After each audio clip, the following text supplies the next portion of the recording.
you ever watched one of these color grading tutorials for filmmakers showing how a flat-looking image undergoes creative treatment in DaVinci Resolve that makes it explode with the rich, vivid colors and that cinematic look everyone craves?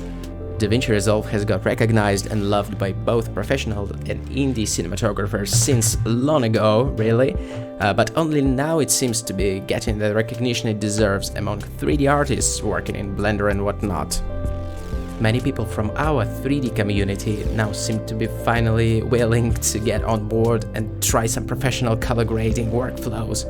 So maybe you're one of them, and the only thing stopping you was simply put the lack of the proper tutorials on that subject of processing 3D art in Resolve, because obviously there's a ton of Resolve's tutorials on YouTube aimed at cinematographers and filmmakers, but not as much for 3D artists. Not anymore. With your support, cause this video is sponsored by you, we present a complete workflow of using Resolve for color grading footage rendered in Blender.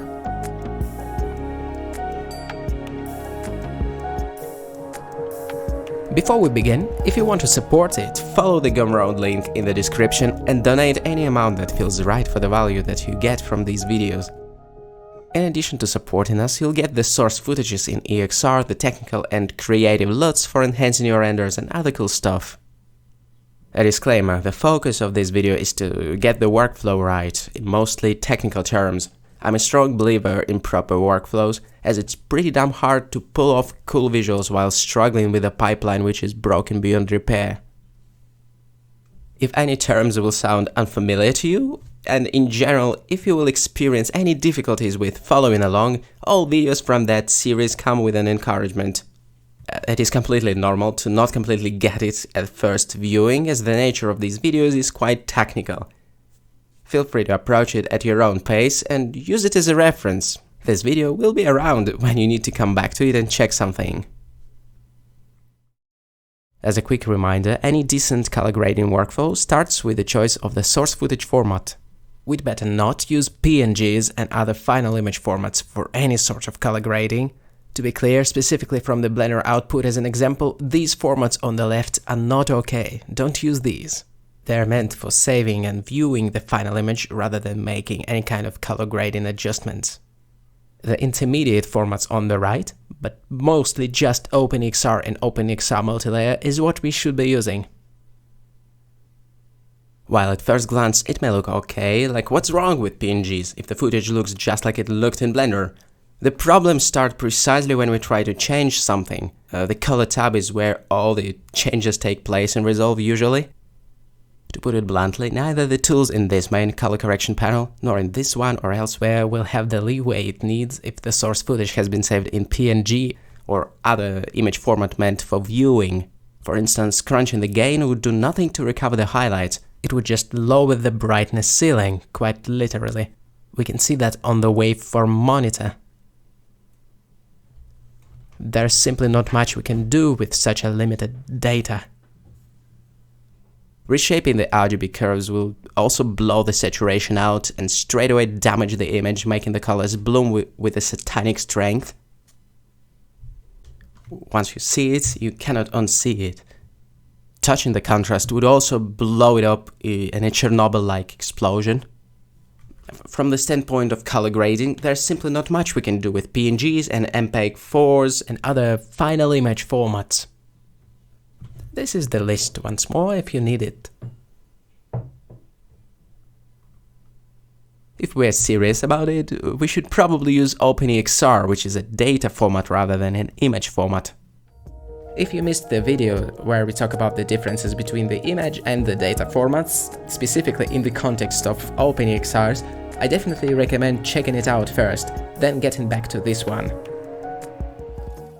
Okay, cool, where was I? Alright, the first step to a good workflow then is to use EXRs, and actually add a correct display transform right in Resolve. You know, the PNGs were display transformed, so to speak, by Blender. And here we have the raw EXR data to work with, and we need to do that display conversion step ourselves. We'll need a corrector node for that. Corrector nodes in Resolve are these main type of nodes that you use for adding any kind of color adjustments and effects. Actually, every clip has this one character node added by default, so I'm just going right-click it and rename it to Display Transform. Surprise! Then in the Effects tab, it's a matter of dragging the Color Space Transform effect over this node and setting up all the inputs and outputs correctly. By the way, with nothing set just yet, the preview won't be any better than the Chernobyl catastrophe of trying to color grade PNGs. Yet that will get fixed shortly, I promise. To make it work, the inputs need to be set to Rec 709 for the color space, linear for the gamma, because it's how EXRs are encoded. Incidentally, this is not a resolve-only thing. If you drag an EXR into Blender, it will automatically assign this linear Rec 709 color space input or encoding to it.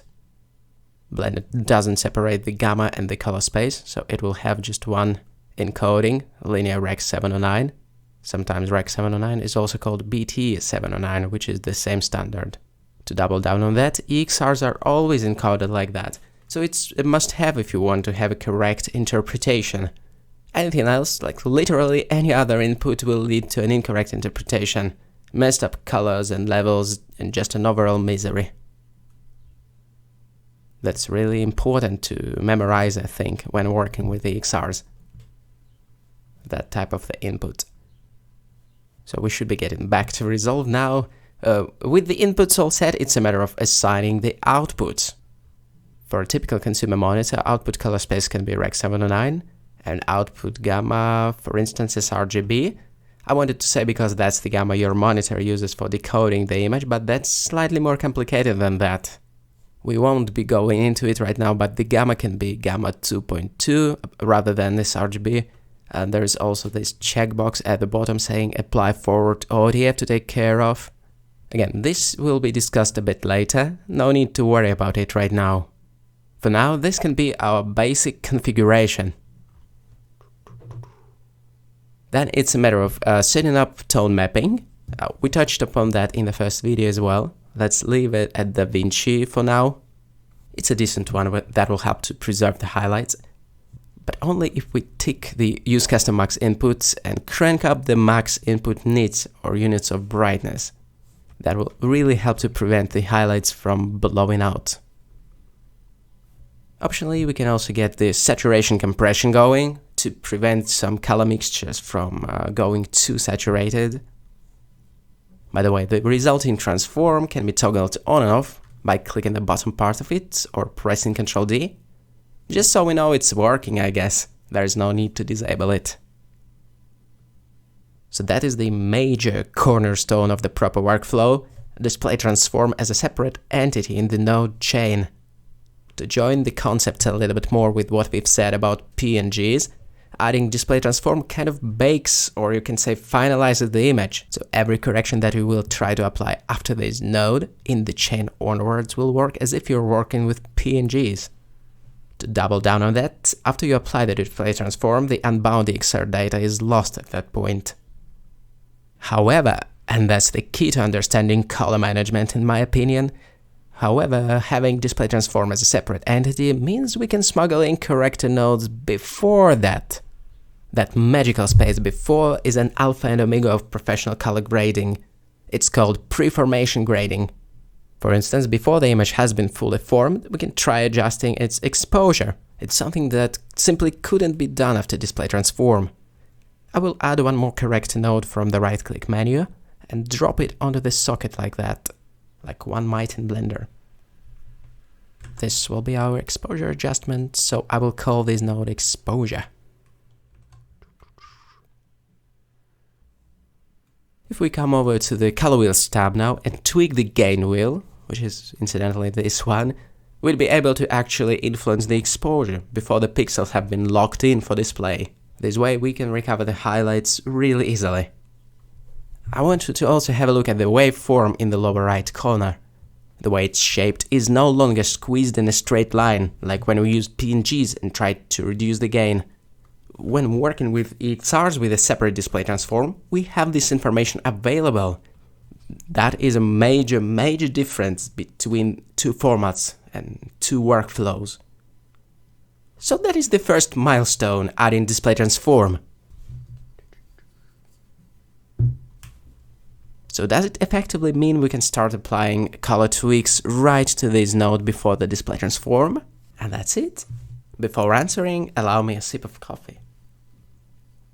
Well, to quote the Boromir meme, one doesn't simply grade EXRs in Resolve directly, except the exposure adjustment perhaps. As a quick reminder, everything we do before the display transform, we do directly to the EXR footage, which is encoded in Linear Rec 709. That type of encoding is mostly used in VFX and CGI work, and not as much in color grading and video editing. So some color correction operations within Resolve, like the contrast, the gamma, the saturation adjustments, and so on, just won't work properly with such encoding, to put it bluntly. Let's take the contrast slider for instance. Even such a simple adjustment as contrast will behave in a totally broken way when applied to EXRs directly. Super weird stuff. You're probably thinking, well, thank you Gleb, it's a tremendous tutorial worth every penny donated and a bit more, such a useful advice. Yeah, I know. So, some tools of Resolve just won't work properly with Linear Rec 709. The color wheels for that matter, like try nudging any of the color wheels in the direction of more color, which is a bread and butter operation in Resolve, and you'll get a terribly skewed result. Try it out and you'll notice right away that the effect of tweaking pretty much anything is somehow way too extreme, even extremist. That's because, again, these bells and knobs, at least those that implement some sort of a perceptual curve to them, have never been designed to work with the linear EXR footage. So what does Resolve actually expect then? What type of encoding? I'll give you a few seconds of watching birds so you can think it through. And a hint. Yeah, we pretty much have to convert it to log. To not bore you with the technical details, log or logarithmic encoding is the type of encoding that has been used in real cameras. It has been used to store the signal more efficiently based on the curved response of the human perceptual system. Essentially, this curve is the key because it's also built into many knobs in Resolve. Here's where this video snaps back to the beginning. If you watched any Resolve color grading tutorial on YouTube, the source footage is pretty much always encoded in log, as it's the industry standard. There are many different types of log, because each camera brand like ARRI or Sony or Blackmagic Design have their own version of a logarithmic profile, which are called ARRI log, S log, C log or whatever. It makes virtually no difference for us though, as we can use any of them. We just need to add that extra step to our setup, conversion to log. We need to conform to this industry standard and embrace the logarithmic encoding to unlock all the perks of Resolve.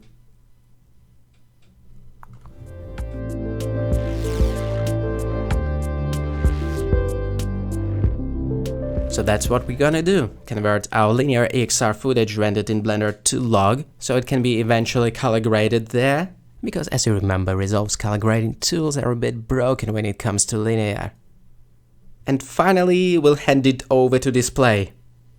I hope that sounds like a plan. I think I'll take a couple of shots as examples to go through that process really quickly. Some normal shots and some more extreme ones with really saturated colors. Also a mandatory shot with fire, which is both high contrast and ultra saturated. And perhaps a few more examples for giggles. If you want to follow along and get access to all the source EXR footages used in this video, make sure to check our Gumroad page. Everything is available for download there. Okay, I'm gonna start with this shot and give it some log treatment. I'm starting fresh with an empty corrector node, so I'm gonna open the effects tab over there and drop in yet another color space transform effect. So that first conversion is gonna be linear to log to transform our Rec 709 linear EXRs to some logarithmic color space, which can be, for instance, the ARRI log with ARRI wide gamut for the color space, or something like DaVinci wide gamut for the color space and DaVinci intermediate for the output gamma. This DaVinci Intermediate thing being a logarithmic encoding, just to be clear. Wait a moment. Something that I realized that we haven't actually touched upon is what gamma is and what color space is.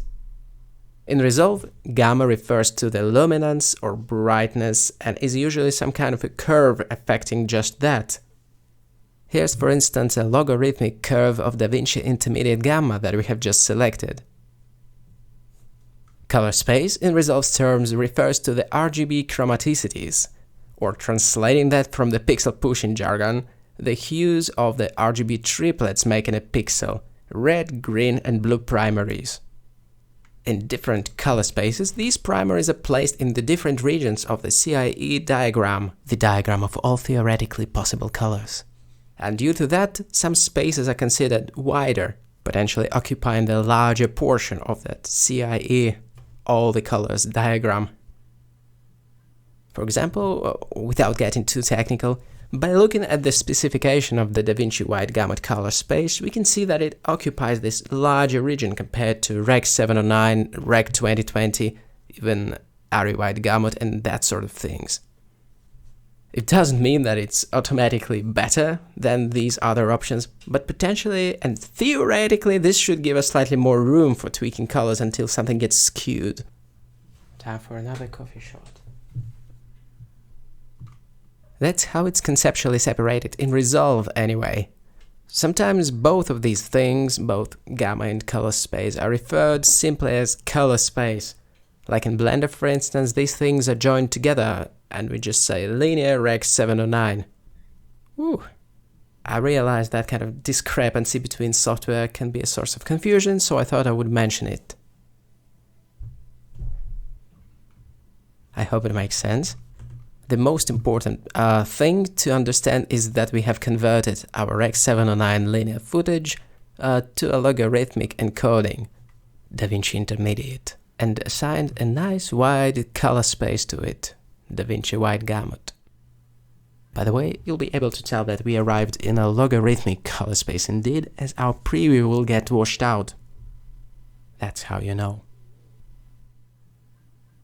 Before we go any further, you might be wondering, why did we choose this exact gamma and this exact color space for our log conversion and not something else? That is a fair question. Well, let's start with the gamma. There are many types or brands of log gamma available in Resolve, DaVinci Intermediate being just one of them. There are many other similar encodings provided by different camera manufacturers like ARRI log, Sony S log, Canon log, whatever, Fujifilm F log, various Blackmagic logs called film, you name it. The short answer is that technically we could have gone with anything from that list that has log in its name, and it wouldn't make much difference for us. There is no right or wrong answer, in other words, okay? We could have selected any of these. Well, there must be some difference, right? Well, there are some technical differences in how each particular log distributes the value range, where middle gray is placed and whether more data is allocated to the values above or below it.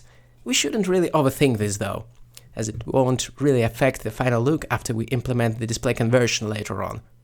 Once again, no matter the intermediate gamma that we choose right now, it will look all the same after display transform. The difference kind of resides in the user experience domain, because depending on the log we choose, the process of calibrating the color wheels will feel a bit different indeed. That difference is pretty tactile and hard to put into words. Some controls will have a different sensitivity or will affect the shadows or the highlights slightly more or less. The best way to get it, to feel it, is to try it yourself.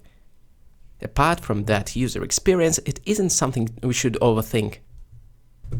This monster was created by Lev, by the way, when he was 6 years old. No way I wouldn't mention it, so here we go. Okay, that was the gamma. The color space or the primary chromaticity is a little bit trickier. It does have effect on the final image, even after display transform.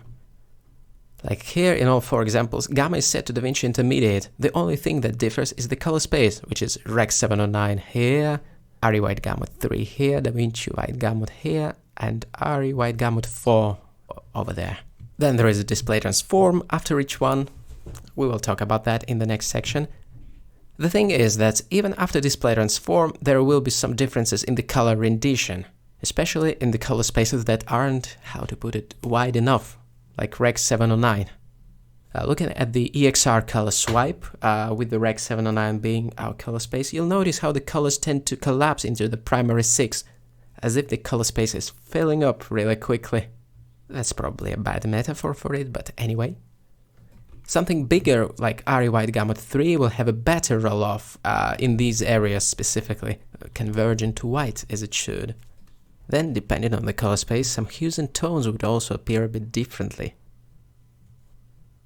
By the way, the display transform in all these examples takes these log gamma in color space and converts it to the monitor Rec 709 Gamma 2.4. We'll get to that in the next section.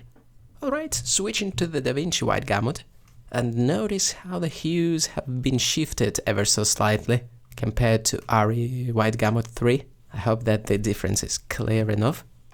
Basically, it's a little bit of a hue shift, I will put it like that, but not only, it's more complicated than that. Then this is RE White Gamut 4. The takeaway from this section should be that the preliminary color spaces have a tangible effect on the final look. Like, this choice is not simply a technical one, the primaries do affect the rendering of the colors. That being said, that difference is more tangible when comparing Rec 709 to the wider color spaces, but then comparing these wider color spaces among themselves, the way the different colors skew in different directions and so on, is also something that can make some difference in the final image. Now, as a quick reminder, for this shot we've picked DaVinci Intermediate as our logarithmic gamma destination, and then DaVinci White Gamut is its color space. We know it should be wide enough, so the colors don't get oversaturated that easily, so we should be good with that combo. Well, we could have chosen something else as well, like RE White Gamut with RE Log C3, and it would have a different feel when adjusting the color wheels, and a bit different rendition of colors. Which is not better or worse automatically, it's just different. Anyway, I'm gonna stick to these settings for now. One thing about converting from linear to log is that this type of conversion doesn't require tone mapping. As a quick reminder, in Resolve, tone mapping does what Ajax or Filmic View Transforms do in Blender, applying a graceful roll-off to the super bright pixels that don't fit into what your monitor can safely display. It's a rather aesthetic pass over the final image, so if that was the final image, then we would probably care more about these broken parts. And to help with that issue, we would keep the tone mapping on, and in this case cranked up the maximum input brightness, so the tone mapping solution can actually squeeze all this crazy sun energy into the display color space. So that is roughly speaking the purpose of tone mapping. Perhaps a bit ironically though, setting up the tone mapping like that is pretty pointless when working with the log data. Now comes a twist, setting it to none won't make any difference. Like, no difference at all. You know why? Because the logarithmic encoding we are currently in kind of flattens out such extremities by itself. You can tell that by simply looking at the preview, which looks kind of flat, isn't it? I want you to think about it for a second, to reflect on that property of log. It's the superpower of the logarithmic encodings and the reason why Resolve loves it. A logarithmic curve kind of compresses whatever luminosity range you give it into a pretty much 0 to 1 range. It makes it so much easier for Resolve to understand it. Resolve is generally not meant to deal with the ultra bright values, and that kind of transformation is just what it needs to say, okay, now I get it. Now I can work with that. All this technical mumbo-jumbo aside, the bottom line is, when converting from linear to log, we don't need tone mapping. Okay. Well, the gamut mapping can also be set to none, as Rec 709 color space isn't any wider than the DaVinci White Gamut color space, so there's no need to adapt anything in order for the colors to not get clipped and that sort of things. Now, in the Advanced tab, there are two rather mysterious OOTF checkboxes, the forward and the inverse OOTF, or opto-optical transfer functions. Don't worry about these just yet. These are usually used when converting to or from an electronic display device, literally a hardware device of some kind, like your computer monitor, or a TV or something. Again, as we are merely converting one encoding to another or one color space to another, there is no need to account for any electronic display device at the moment. So we can just, ignore this for now. Again, after a successful conversion to log, don't be confused by the washed out appearance of what you see in the preview. Something crucial to understand is that log is a data and not an image. And as such, it isn't supposed to be viewed directly. Only after passing through the view transform, it becomes an image. Thus, the next step is going to be converting it to display via the second corrector node. The corrector node being just Resolve's basic node type in this tab. So we need the second one, which will be logarithmic to display, and one more color space transform. Now, attention, Achtung, we have to match these outputs from the first color space transform, these two, to the inputs of the second one. It's super important to match them exactly, otherwise it will look wrong. Then the outputs of these display transforms should be set to display device. If our target display device is going to be a standard sRGB monitor, then the output color space should be Rec 709, and the output gamma, actually it's a bit tricky. It seems a no-brainer to set it to sRGB, as our monitors are sRGB devices, and it's set to sRGB in Blender. I mean, the default display device. So it would make total sense to target the same display device in Resolve, right? Just by setting output gamma to sRGB. Well, there is a caveat with that, and we will talk about that in just a moment. For now though, let me switch over to the tone mapping menu. Unlike the linear to log conversion we did before, this display conversion does need, in fact absolutely needs, some sort of tone mapping, be it the default Resolve DaVinci tone mapping or something else. Why so? Let me switch off the display conversion for a moment by clicking the bottom of this second node. Okay, even though the logarithmic domain appears flat and sort of squeezed, it can still hold an enormous range of values in this compressed form. Well, to demo it in a clearer way, let me switch to the shot with the higher value range. Like this one. So even though the log appears compressed, it can store an enormous dynamic range, or we can say energy range, in this compressed form. Like a sheer difference in radiometric energy between the glowing core of the sun here and the darkest corner of the cave over there is immense.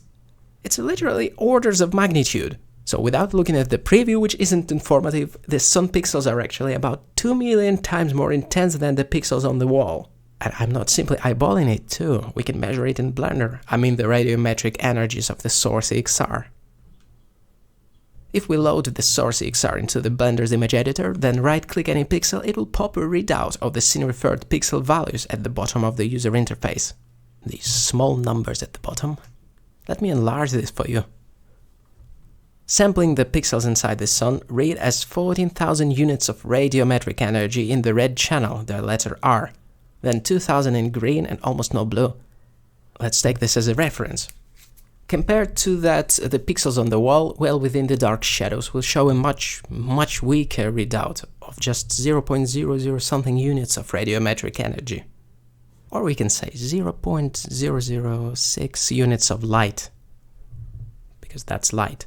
That's how you measure it in Blender. Resolve doesn't have a proper way to do such readouts, as far as I know. But anyway, even without probing the pixels with an eyedropper, simply doing an exposure sweep in Blender would reveal the dynamic range of this scene. It would reveal that the dynamic range of this scene is pretty wild indeed. Notice how the sun stays hot even at -10 exposure. That is some crazy range. Crazy, I tell you. Yet any logarithmic encoding, Arilog C3 in this example, can capture such range like it's no problem. So what would happen if we disable tone mapping and instead rely on just the basic sRGB transfer function? I mean, just this stuff. What would happen is that this crazy dynamic range compressed in log would expand and kind of overflow the display space. This kind of overflow looks like clipping. That's how you know that the part of the range got butchered along the way. why does it happen exactly? The basic sRGB transfer function is a technical thing that describes a technical aspect of device response, but really doesn't give a shit about an artistic aspect or rendering.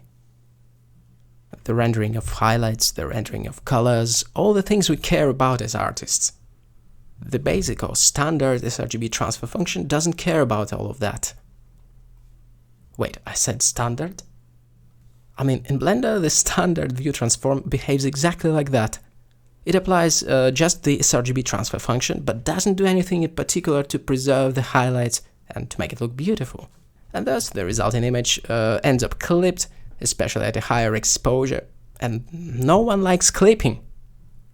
Well, once we used to work like that in Blender, but when Filmic and AGX came along, we learned to do better. So the artistic or the aesthetic part of the display conversion is done by tone mapping, or in Blender it's called view transform. Sometimes you can also hear the term DRT or display rendering transform. These are all the same thing. So in Blender, the view transforms like Filmic or AGX do the aesthetic part of the conversion, making sure the colors aren't blown out and the ultra bright highlights don't get clipped. We can talk about the differences between these view transforms. There will be time when we do that. Hear that? It's the color science police coming for me. Okay, anyway, in Resolve's terms, the standard view transform in Blender would be no tone mapping, and AGX would be the AGX tone mapping. Get Troy instead. Then in Resolve we have various built-in tone mapping options, the default one being the DaVinci DRT, which works pretty well and produces a pretty nice highlight desaturation effect and a smooth roll-off, not that dissimilar to AGX for that matter. Then, if you open this menu, you will find out that there are various other options to choose from. And I bet you're wondering what these extra options look like. Bring the EXR testing sweep. Let's see. Tone mapping set to none causes the colors to collapse, as we've already discussed. Then clip would just apply some sort of clipping, so it goes abruptly to white once it hits a certain value. But then there's an ugly color skew just before that, and the transition looks pretty awful. The simple display transform applies some sort of saturation roll-off, so it already looks slightly better, I guess. Not sure why is it called simple, none of this is simple. Then we have luminance mapping that doesn't look too bad either, arguably preserving the hues pretty well. Look at that red stripe that doesn't skew towards yellow that much. Then we have the saturation preserving method, which honestly looks pretty funky, especially in the purple tones. And finally the DaVinci DRT, which I think is considered the most sophisticated transform available in Resolve by default at least. It does its job pretty well, having a slightly different hue flights in the reds and other color science stuff going on, which can't be fully tested just with the synthetic sweeps. I think that should be enough to get a gist of it. It is very important to mention though that all decent view transforms DaVinci included implement some sort of highlights roll-off at higher exposure, including desaturating the bright tones to white. That's a big part of the magic that makes the final digital image look beautiful, and it's inspired by the way the real film emulsion reacts to light. Both AGX, Filmic, and I believe DaVinci for that matter are heavily inspired by the technology from the past, one may say. One of the truly amazing achievements of photography and color science. Apart from that, as this is not the video about view transforms, let's just say that the DaVinci default option will serve as well. It is resilient enough to handle the extreme energies and color mixtures, even though AGX is still probably better in doing this. On the other hand, DaVinci performs slightly better than Filmic when given the laser-like red lights or something like that, or neon blues for that matter, but they both perform rather poorly compared to AGX nevertheless. All things considered, it's an okay choice, and we'll stick to that default Resolves option for this video.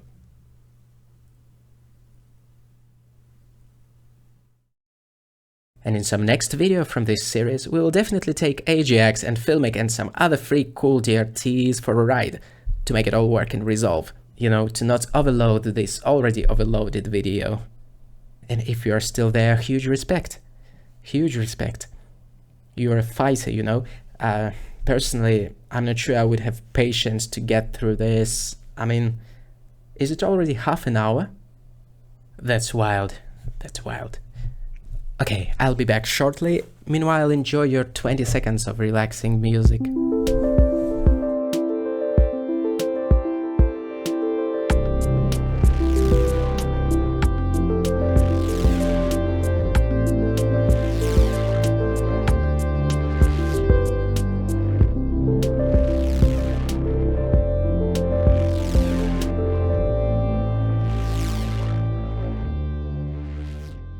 Woo! We're finally getting back to our cubes, making a long but hopefully useful detour. Okay, for completeness, let's have one last look at it without tone mapping. You know, just to confirm our worst fears. And yeah, even in this relatively normal scene, we'd still get the clipped highlights. Here's a quick comparison. Then our next step is to say, oh snap, and go for that DaVinci tone mapping instead. A minor detail worth mentioning is that now when converting from log, if you're gonna check use custom max input, don't forget to increase the maximum number of nits. Otherwise the clipping will get back to us. So yeah, I usually set it to 10K just in case. But really we no longer require this to turn this at all, I mean, as log has sorted it out for us, compressing the source EXR range. Now, given that it's gonna be the final image, giving it some saturation compression could make sense as an extra precaution to prevent some colors from escaping the display color space and oversaturating. I think it isn't important in the case of this shot, so I will leave it off for now.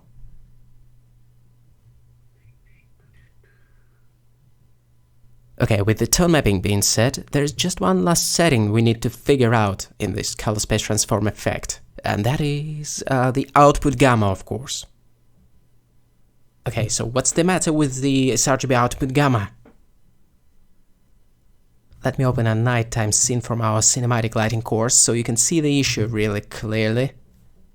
So the issue is the discrepancy between what our monitor shows and what we set in the output.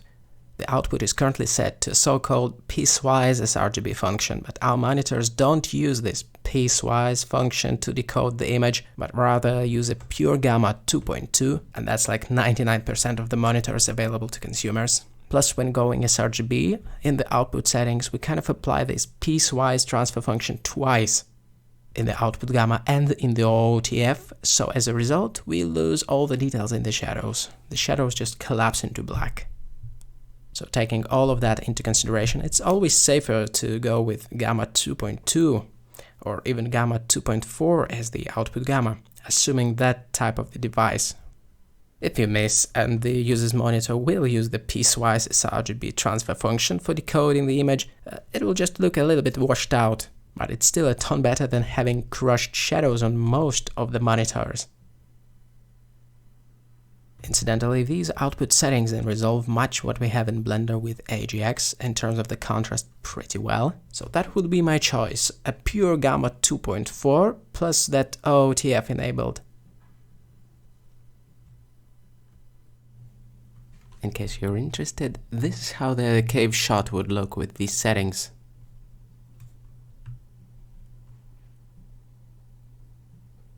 Cool, we're about to move on to wrangling some colors at last. While we have a quick pause in between the sections, I just wanted to say I appreciate your patience. It must be hard to follow along the technical lingo, and honestly quite murky waters. If something doesn't make sense, you can always ask anything in the comments to this video or in our Discord community, the link is in the description. We have a dedicated channel there for the Blender to Resolve chat.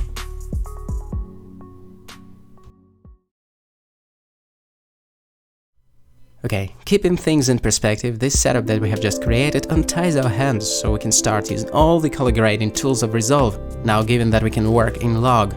That sets us on the right track, I think, so we have equal opportunities with the rest of creatives on YouTube using Resolve to work with the real camera footage and so on. And that is a great news. Let's finalize our color correction setup then. I'll start with that pretty regular shot as a demo. I'm going to close the effects bar to create some room for extra nodes. Then I'll create one more corrector right away from the right-click menu. Or actually, you can right-click any node and add a node after or before the selected one. I'll add one before for changing exposure. As we've already mentioned, the easiest way to change the exposure is to use the gain over here. Or alternatively, to adjust the same gain via dragging the end of the RGB curve down if you want to reduce the exposure, like that. Or drag it to the left to increase it. That's the same thing as tweaking the gain in the color wheel section. Ctrl D toggles the selected node on and off if you want to compare before and after. That's the first adjustment that I usually do, the exposure. Then I'll add one more node after the log conversion, like that. It's a significant one. It'll be where all color correction will take place, while still in log. And finally, one more node after the display transform to cover the post-formation final sort of touches. You can change the size of the thumbnails over there if you need it. So this 5-node structure is surprisingly versatile and a really powerful way to work. Every node here is important, but this central color correction block is the log color space where pretty much all the major color adjustments should and will take place. Now we can definitely use more than one corrector here. We obviously have just one currently, but even if we stick to the single corrector, we can do so many things to the look of the shot. Yet let me pause for a moment and emphasize once again that thanks to the setup that we have just built, the log color space and the display transform protecting us from harm, this node in between them, or any number of nodes in between, can really hold a beating and still hold up under any tweaks you throw at it. That is the structure that simply unlocks color grading for us. Okay, for the simplicity's sake, I'm going to have just one color correction node, which is this, and use just one panel for color grading tweaks, which is this color wheels panel. It is of course a staple of color grading in Resolve, the color wheels panel with the lift, gamma, gain wheels for doing a 3-way color correction, affecting shadows, midtones and highlights, roughly speaking. When you move the lift wheel, it literally lifts the floor of the tonal range, decreasing the contrast in darker areas. If you move it to the right, you can see that lifted floor in the waveform quite literally. Then adjusting the gamma primarily affects the midtones, making the image appear brighter or darker overall. And then we have gain, which mainly affects the highlights, but also can be used to expand or contract the overall range. In addition to the purely tonal adjustments, all these wheels can also affect the color balance in shadows, midtones and highlights. For instance, we can cool down the midtones by pushing the gamma over to the blue side, and then drag the gain in the direction of the warmer colors, and just balance these colors against each other to achieve a split tone effect. You know, when shadows are cold and highlights are warm. What makes it so versatile is that now the colorization is tied to these ranges, making it pretty easy to do sweeping changes. Like lowering the gain will almost turn it into a nighttime shot by making it appear dimly lit and add more blue at the same time, now that the bluish color balance of the gamma has more prevalence. Changing the gamma will also affect many aspects of the image at once, making it even brighter, less contrasty, more blue and so on. Or we can do it the other way around, severely crunching down the midtones and cranking up the highlights. Then we'll get this very juicy, very hot sunset look with deeper shadows. These wheels kind of affect one another to an extent, like lifting the shadows would naturally affect the midtones and the highlights, and trigger their colorization. So tweaking all three is what might be needed to find the balance, because they affect one another. That's why it's called 3-way color correction. By the way, you can click the bottom part of any node to toggle it on and off, so you can compare before and after or whatever. Okay, there's the fourth wheel we need to mention, the offset. It is an interesting one as it offsets the entire tonal range up and down, which is roughly equivalent to adjusting exposure when done in a logarithmic space. What's also interesting about offset is that it kind of affects where the tonal ranges start and end. What is the midtones, what is the shadow zone, and so on, and as such, it affects how the rest of the wheels work, once again. Okay, that's the color wheels. Not that we don't have color wheels at home in Blender. The color balance node in Compositor does a similar job, but unfortunately its lift gamma gain mode is a bit broken and doesn't quite do what we might expect it to do. The other mode, the offset power slope, being more reliable in that sense, and it definitely can be used for making broad adjustments to the image colorization. I still find the Resolve's color wheels to be more intuitive, arguably just a better UI for color grading, having everything conveniently laid out nicely in one panel. But technically speaking, there is something like that in Blender, in case you need just to throw a quick adjustment on top of your footage or something. In addition to the color wheels, there are all sorts of the primary adjustments in this panel, like the temperature slider, which is a part of setting the white balance, the other part being the tint, going from green to magenta. Then, of course, we have contrast, which, as you remember, didn't quite work in the linear color space, and now it works just fine. A similar thing can be achieved with tweaking the color wheels, of course, but here it is packed into one slider. Obviously, it can be used in addition to the color wheels to finalize the contrast levels without affecting the color balance too much. One of the things I don't quite like about Resolve is how its undo works when you need to roll back some changes. It's a bit erratic. One cannot like everything, I guess. Forgive me the off-topic note. Then the next super important areas to be found in this panel are the saturation and the color boost sliders. Both of these sliders can be used to adjust the colorfulness of the image, but the way they work are a bit different. While saturation prioritizes the already saturated colors, the color boost works in the opposite way. It has more effect on the colors that were neutral and desaturated to begin with. These are just slightly different implementations of the same operation, which is increasing or reducing colorfulness. I feel that it's worth focusing for a moment on the differences between these settings, as it could be quite important. So here's yet another example, an amazing Fox blend file by Daniel Bystedt. Again, saturation mostly affects what was already saturated. These highly saturated areas are affected the most when adjusting it.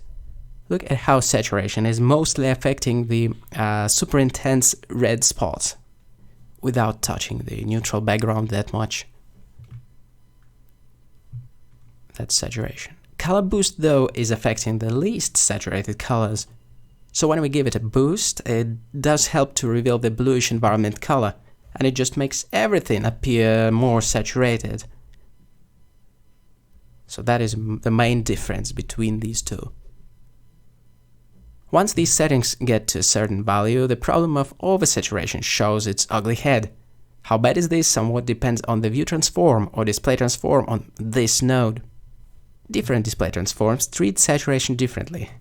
The Resolve's native display rendering transform within the color space transform has the saturation compression that can be turned on in the gamut mapping settings.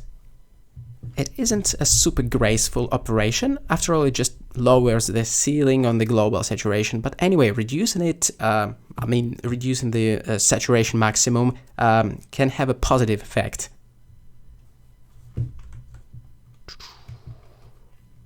Something like that. Okay, closing that panel again.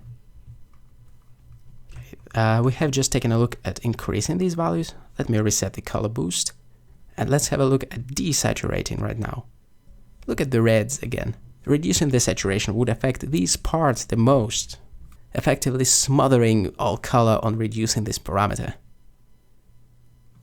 Reducing the color boost, on the other hand, smothers everything but the purest reds, which can be used to isolate them.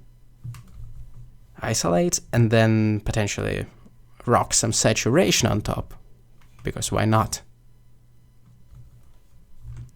So these settings can definitely be used in tandem. color boost and saturation. I hope my explanation makes sense and highlights the differences between these two. Knowing how to use both of these settings could be pretty important for extensive color grading.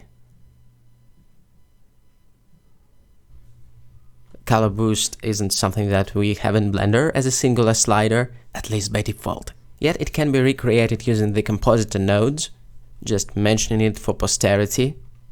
There is a good tutorial by Jonathan Lampel covering this technique for Blender, the secret of rendering vibrant colors. Feel free to check it out. Also, Jonathan created an add-on for Blender, Render Raw, which features some pretty cool color adjustments, perceptual saturation being one of them. Anyway, returning to this shot, it would make perfect sense to play with these sliders, controlling colorfulness to see what looks best. That said, I'll probably reset it to the default values though, in this particular case. Get into some more sliders. The mid detail is an interesting one. If you've used the texture or clarity slider in Lightroom, you'd recognize this effect of manipulating a local contrast, smudging or sharpening the details, I guess. Personally, I'm not a huge fan of the local contrast and other sharpening or smudging effects, as it can look really cheap, but yeah, good to have it, I guess. Then we have the shadows adjustment, which, as its name suggests, targets the shadows, while maintaining some definition in details, again, at the cost of the localized contrast shenanigans. When used in large doses, it contributes to that bad HDR photo look once popular. In addition to shadows, there's obviously highlights that can be used to compress the upper portion of the range, or on the contrary, to make the highlights punchier. Both shadows and highlights provide a more targeted way to adjust these ranges compared to adjusting color wheels. It's just that these two should be used with caution due to the way they affect the local contrast, which could be bad. Let me find the bad HDR photo example though. This. If it isn't horrific, I don't know what is.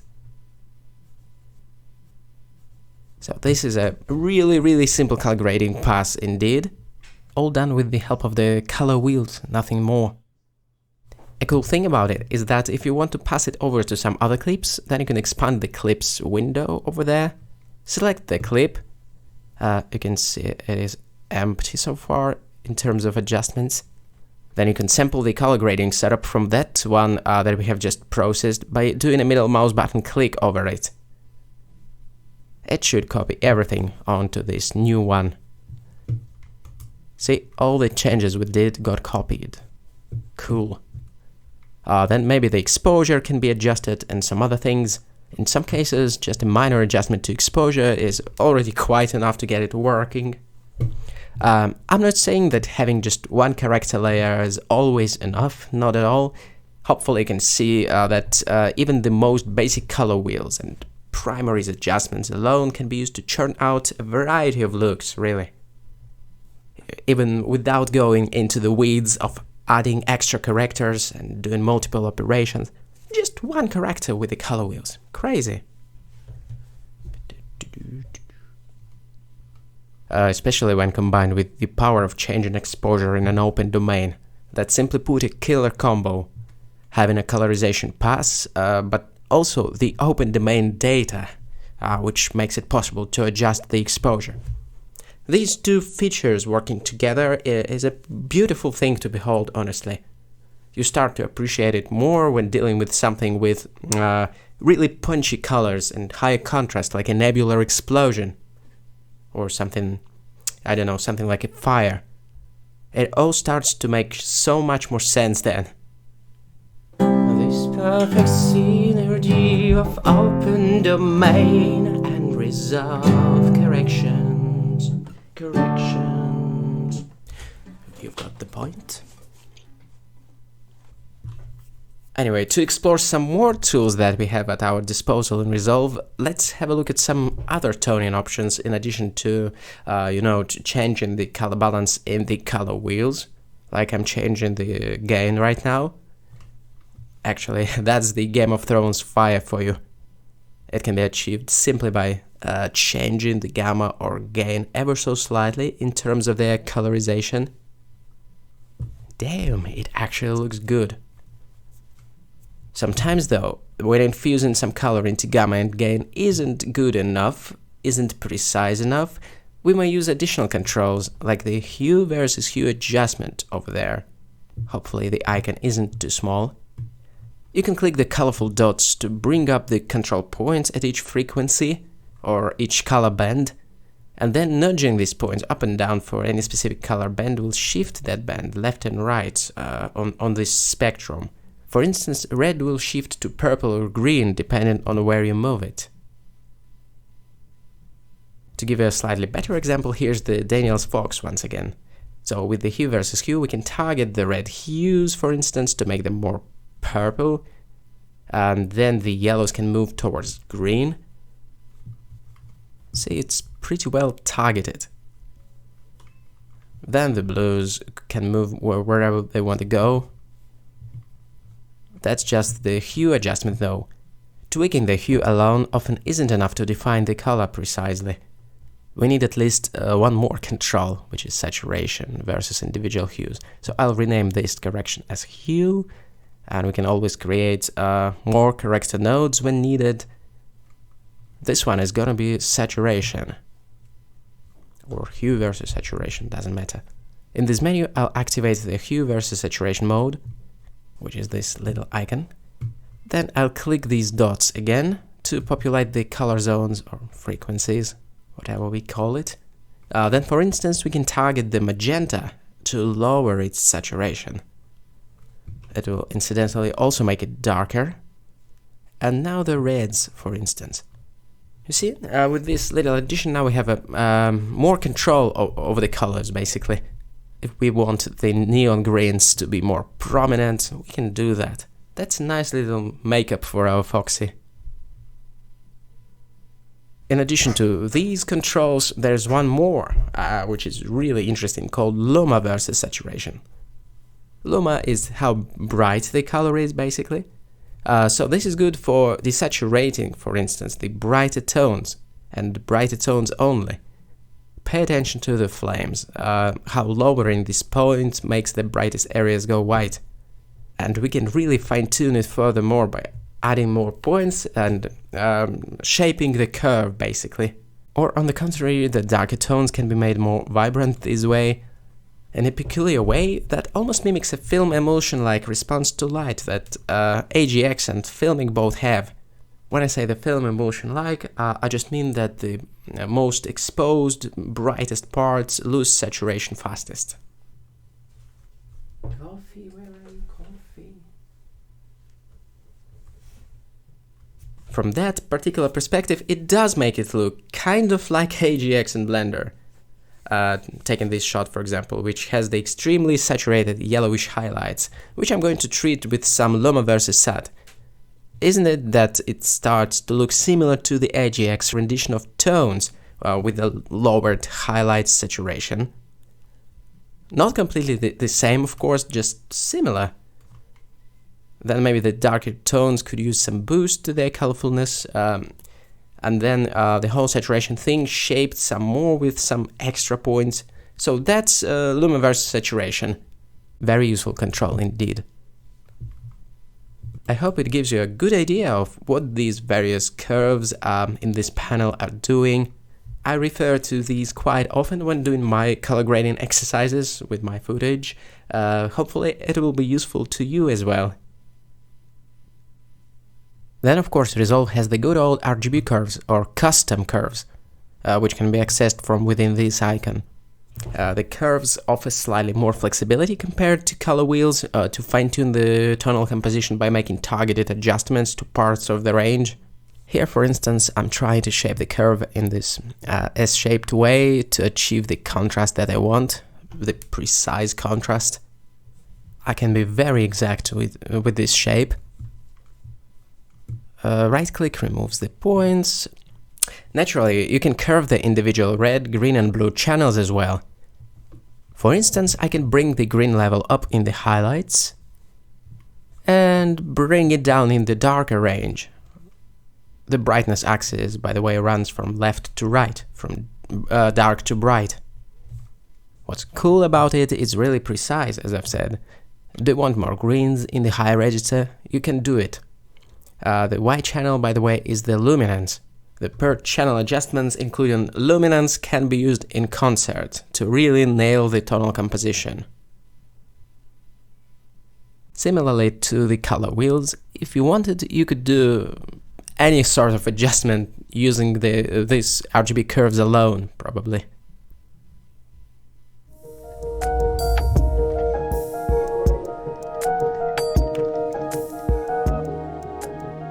In the professional workflows though, color grading is almost never done in one go, but is rather split into bite-sized chunks, each doing a specific task. Contrast, saturation, hue shifts, densities, so on and so forth.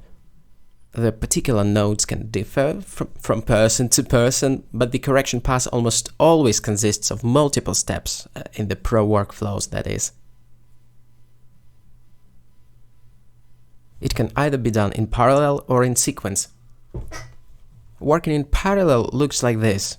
You create a bunch of correct nodes, each one of them pretty much going into the parallel mixer. By default, the mixer has just 2 inputs, but more can be added from the right-click menu. Now it's a matter of connecting it properly. Then it works like this. For example, this node can be our contrast and, for instance, levels. You know, just to demonstrate the principle. And this one then can do something else, like nailing the overall colorization or look. It doesn't really matter what exactly.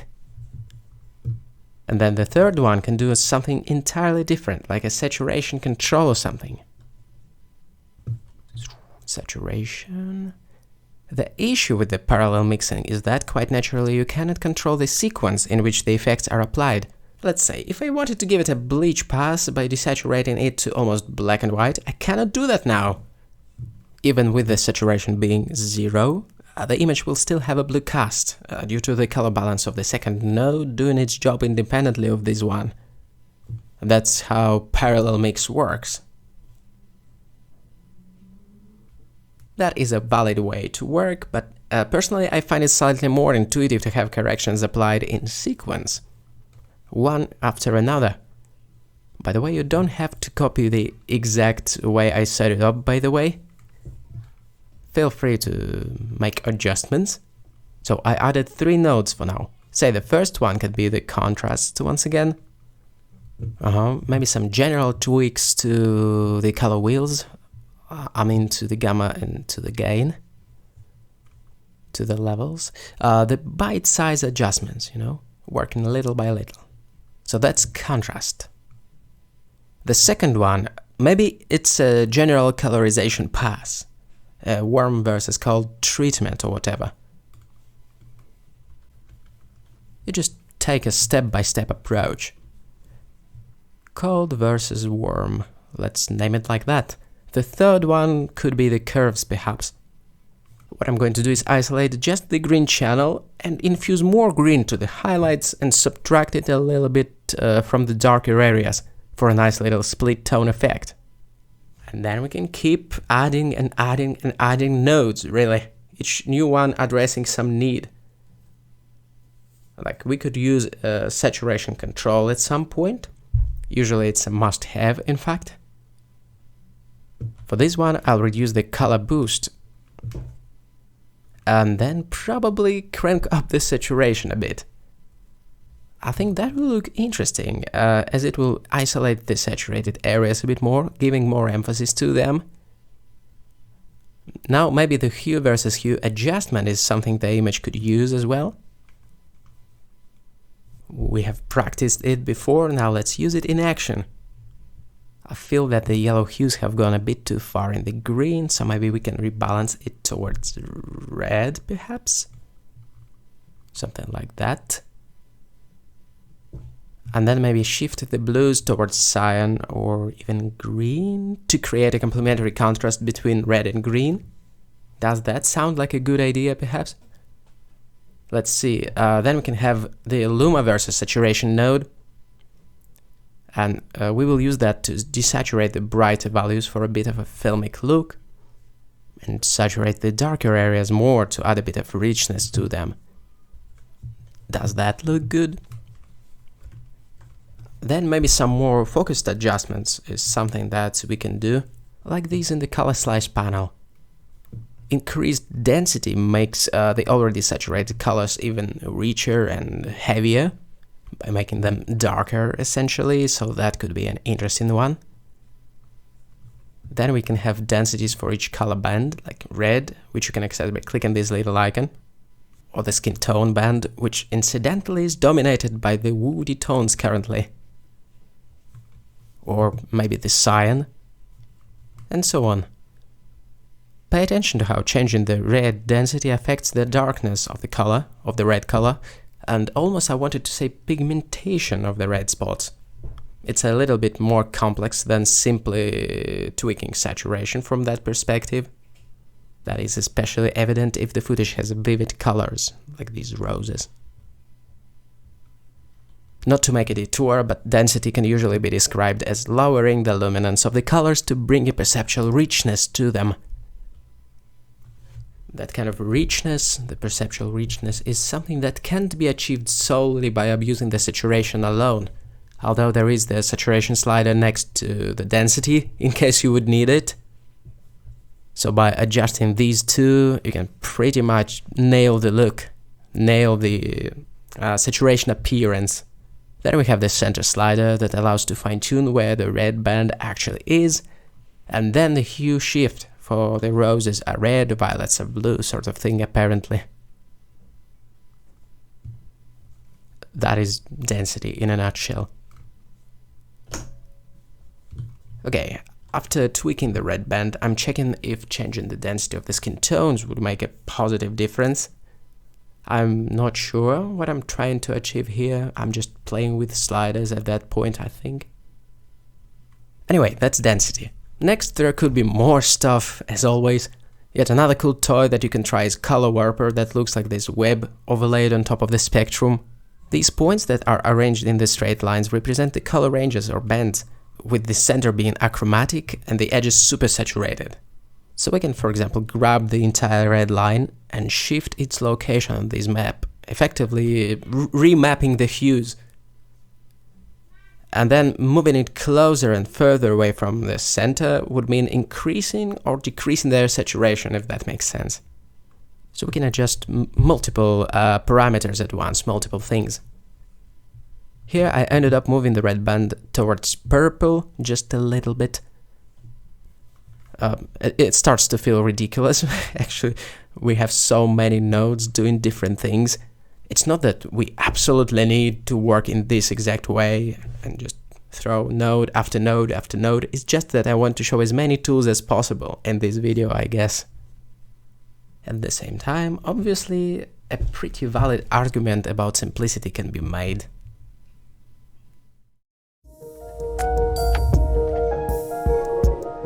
Then there are the non-color effects in Resolve 2. There are a lot of them, in fact. To name just a few, the temporal denoising, the birds? Oh, the birds. Yeah, I mean the analog damage and film grain emulation. The birds. The motion blur, the film grain, all sorts of non-color grading effects. So pretty much anything from the Effects tab, in other words.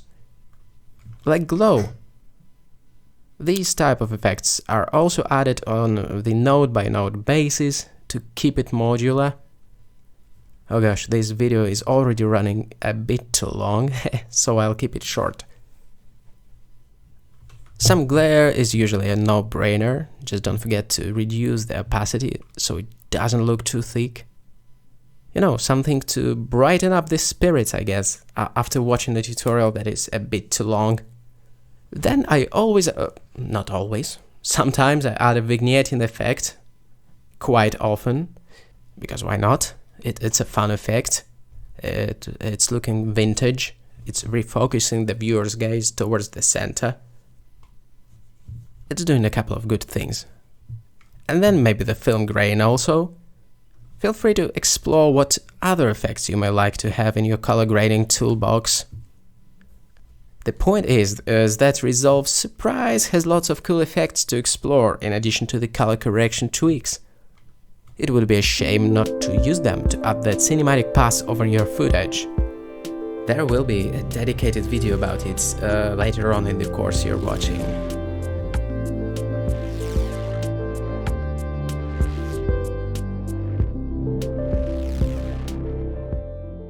Splitting color correction into building blocks is the advice that you'll find in pretty much every professional color grading tutorial on YouTube, and for a good reason. It works! It makes the color grading process slightly less erratic, slightly more sane. If you want to compare before and after, by the way, you can select all these nodes and hit Ctrl D to toggle them off. Then Ctrl D again to bring them back. Damn, we've added quite a bit of polish with that color grading pass, I think. For the convenience sake though, this whole block can be compacted into a group, or rather a compound node from the right-click menu. Create compound node. What you'll get then is this nice little node, a paper tray or a deck of cards sort of thing, instead of the humongous node chain. Arguably that makes it much cleaner visually, and in addition to that, in the keying tab, the influence or the gain of the whole group can be altered all at once, which is kind of cool. Then if you need to change anything within this group, it's super easy. You can just right-click and show compound node, then make any kind of tweaks and just jump out of it. Or simply right-click and decompose it back to where it was before, and it will dump all these nodes back. I'll Ctrl Z it though, because I like the convenience of having this as just one node. The key takeaway from this section though is that we have compacted pretty much all color adjustments within the logarithmic color space. Think of it like the Diablo Soulstone. All the power of color adjustments is safely contained within the log space. And let's just hope it stays that way.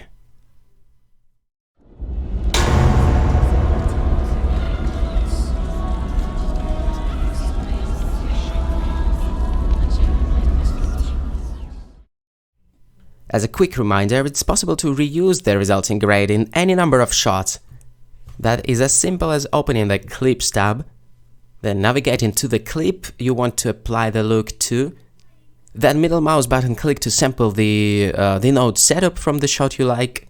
That being said, there's a high chance that what worked for one shot would totally look off applied to some other.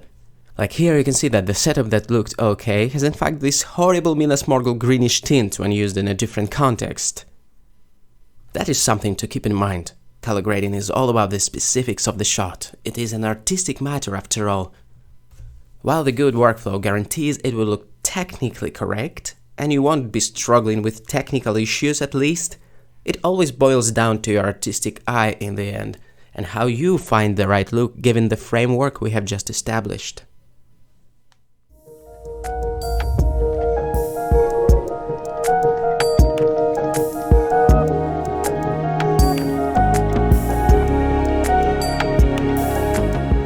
You're watching the DaVinci Resolve for 3D Artist series by me, Gleb Alexandrov. With this project, we are on a mission to popularize this quite advanced color management / color grading workflow and make it available to everyone. You can support us and get the full course, the source EXRs and all the bonuses by visiting our Gumroad page and basically picking any emoji from this list and donating that amount to us. Or if you aren't comfortable with any spending at the moment, that's also completely fine. You can get it completely for free. Anyway, that was Gleb Alexandrov for CreativeShrimp.com. Thank you so much for watching. Now it's coffee time.